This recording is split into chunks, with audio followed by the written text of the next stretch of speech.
장애모동 여러분 안녕하세요. 안녕하세요. 반갑습니다. 네, 오늘은 요한 형제님과 함께 큐티 나눔 또 삶 나눔을 해보려고 합니다. 네, 요한 형제님 먼저 자기소개 부탁드리겠습니다. 네, 안녕하세요. 저는 청년부덕에서 목장 리더로 섬기고 있는 1·3기 고요한이라고 합니다. 네, 요한 형제님 최근에는 좀 어떻게 지내고 계신지 좀 알려주세요. 네, 저는 한 대학교에서 유급적으로 일하고 있어요. 그리고 11월에 있을 교사 임용을 준비하고 있습니다. 아, 그렇군요. 네. 또 교회에서 여러 가지 사역 맡고 계신 걸로 알고 있는 어떤 것들을 좀 하고 계시나요? 네, 저는 올해는 감사하게도 많은 섬김을 맡고 있었거든요. 구슬땀이랑 그리고 1·3기 기수장, 그리고 다추민, 목장 리더 이렇게 4가지를 총 섬기고 있었는데 네, 많이 하셨네요. 네.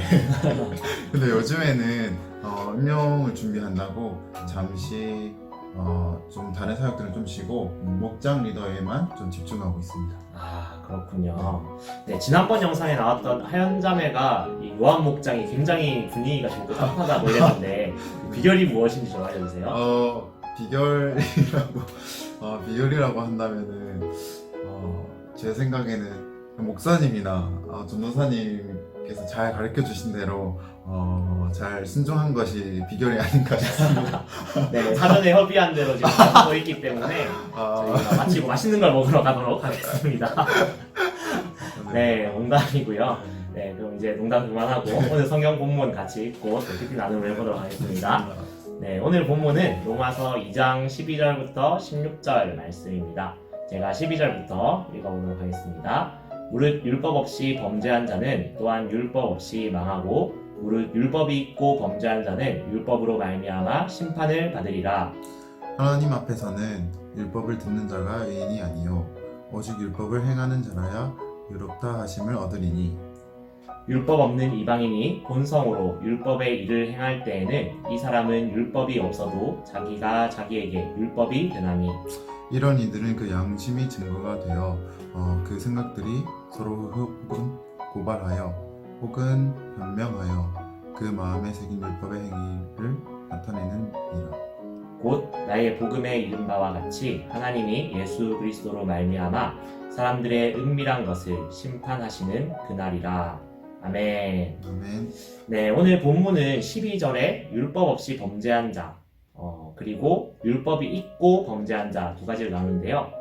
앞부분은 율법을 알지 못하는 이방인에 대한 이야기고, 뒷부분은 율법을 잘 아는 유대인들에 대해서 말하고 있습니다.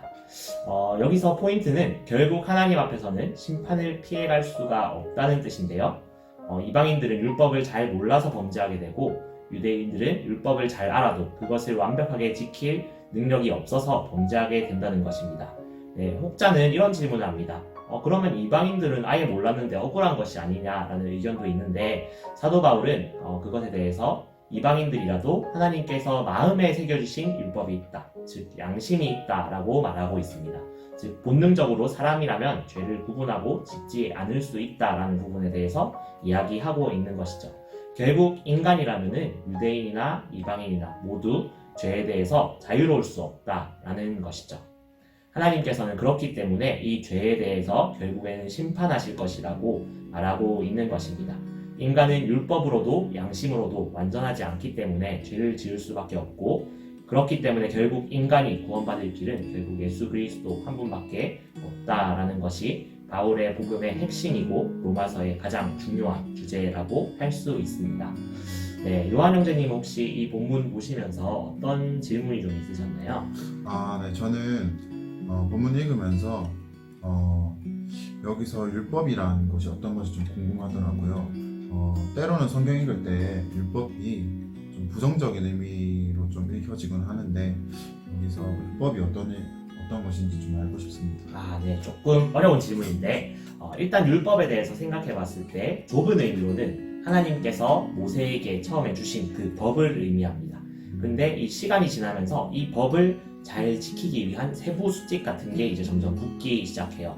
그것들을 신약에서는 장로들의 전통 혹은 유전이라고 말하는데, 이것들은 처음에는 율법을 잘 지키기 위한 세부 수칙이었습니다. 근데 시간이 갈수록 오히려 율법의 정신과 위배되는 규칙으로 변질되게 되었던 것이죠. 예를 들면 안식일 규정에 대해서는 하나님께서 그 안식일에 모든 사람들이 휴식할 수 있도록 평안을 누릴 수 있도록 주신 것이었는데 그 안식일에 일을 하면 안 된다.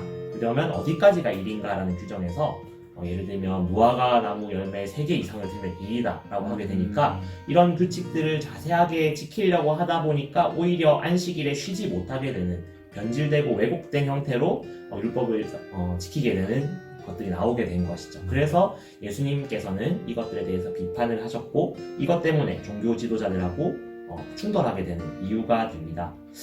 그것이 우리가 아마 율법에 대해 부정적인 인식을 갖게 되는 이유가 아닐까 생각하는데요. 근데 하나님께서 애초에 모세에게 주신 율법은 또 이걸 좀 더 확장해서 구약 선지자들을 통해서 나타난 구약의 모든 말씀은 다 선한 것이고 하나님을 사랑하고 이웃을 사랑하라는 기본 정신을 잘 담고 있는 것이죠. 그렇기 때문에 지금도 우리가 여전히 지켜야 할 것들이라고 생각을 합니다. 그렇기 때문에 예수님께서도 율법을 폐하러 온 것이 아니라 완성하러 오셨다라고 말씀하신 것이죠. 그 율법의 정확한 구문 그대로 지키는 것이 아니라 율법에 있는 하나님의 그 정신, 사랑하라는 정신을 우리는 여전히 지켜야 한다라고 생각합니다. 근데 이 율법이 정말 좋은 것임에도 불구하고 인간의 죄성으로 인해서 우리는 이것을 다 지킬 수가 없는 거죠. 그렇기 때문에 바울은 예수님에 대해서 이야기를 하는 것이죠. 예수님이 우리에게 그것 때문에 오셨고 성령의 내재하심을 통해서 우리가 이 율법의 정신을 지켜갈 수 있다. 그렇게 성화되어 가야 한다라고 바울이 오늘도 얘기하고 있는 것입니다. 네, 또 혹시 다른 질문 있으신가요? 네. 한 가지 더 있는데요. 네. 16절에 보면 은밀한 것이라고 나오는데 은밀한 것은 어떤 것을 의미하나요? 네, 은밀한 것, 이 단어를 찾아보니까 헬라어 크리토스를 번역한 것입니다. 기본적으로 감춰져 있는 것을 의미하는데요. 우리 인간이 죄를 짓다 보면 때로는 적발이 돼서 우리가 누군가에 사과하기도 하고 회개하기도 하고 혹은 법적으로 처벌을 받기도 하는데 우리도 알잖아요. 우리가 다 드러나지 않는 마음속의 죄 혹은 우리가 들통나지 않은 죄들이 분명히 있잖아요. 근데 하나님께서는 이 모든 것들을 아시고 결국엔 심판하실 것이라는 의미에서 은밀한 것이 드러난다. 은밀한 것이 심판받는다 라고 표현한 것입니다.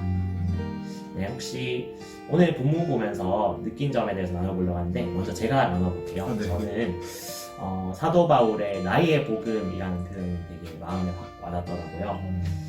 왜 그랬냐면은 이 사도 바울의 인생을 봤을 때 사도 바울이 아까 전에 우리가 얘기했던 그 율법을 정말로 철저하게 지키려고 했던 바리새파의 사람이었거든요. 네.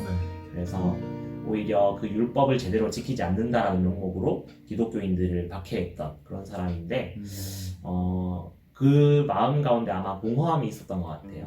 그래서 예수님을 만나면서 그 공허함의 정체를 알게 되고 내가 율법을 완전하게 다 지킬 수 없구나라는 걸 깨닫게 되면서 예수님을 믿게 되는 거죠.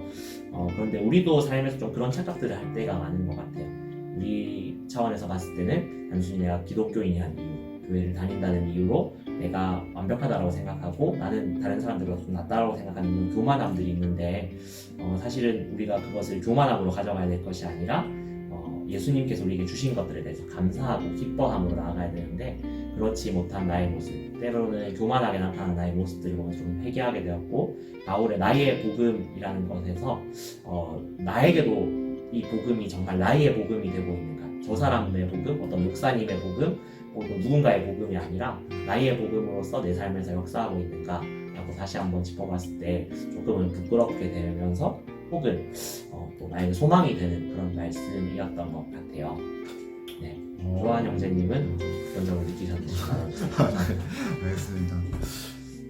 저는 크게 두 가지를 느꼈어요.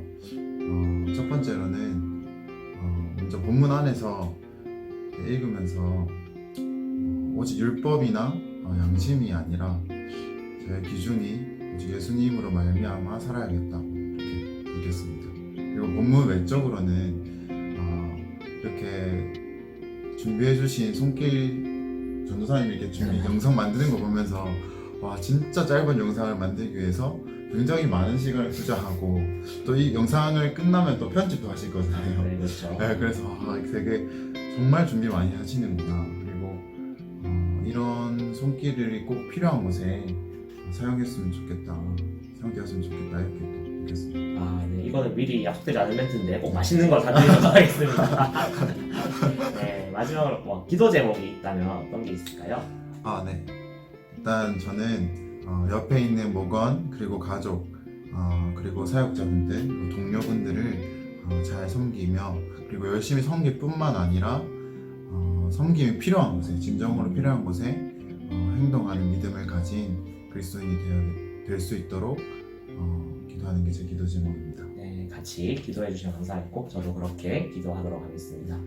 네, 이 본문 보면서 찬양이 생각났다고 해서 두 가지나 준비해 오셨더라고요. 두 가지 찬양 추천해 주시면 감사하겠습니다. 네. 저는 먼저 김상진님의 주님 말씀하시면 네, 골방 라이브 찬양이죠. 네, 맞습니다. 그리고 이향유님의 달고 오묘한 그 말씀입니다. 네, 저도 같이 들어봤는데 이 달고 오묘한 그 말씀 같은 경우 이제 찬송가 버전을 조금 새롭게 리메이크를 해서 여러분들 듣기 굉장히 좋을 것 같다는 생각이 들었고요.